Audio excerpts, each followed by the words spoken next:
বর্তমান জ্বালানি পরিস্থিতি মোকাবেলায় কমিটি গঠনের সিদ্ধান্ত নিয়েছে সরকার।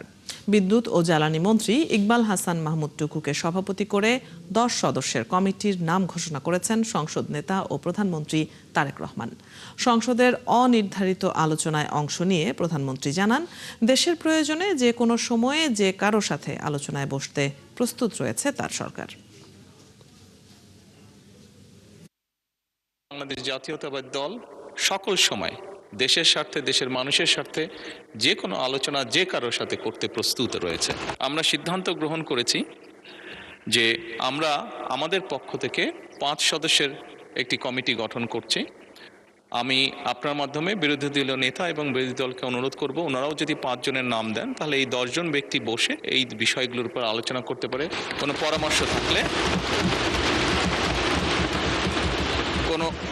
কোনো পরামর্শ থাকলে এই কমিটির মাধ্যমে সেটি সরকারের কাছেও আসলো এবং সরকার সেটার মধ্যে কোনো বাস্তবতা থাকলে অবশ্যই সেটি কার্যকর করার উদ্যোগ গ্রহণ করবে।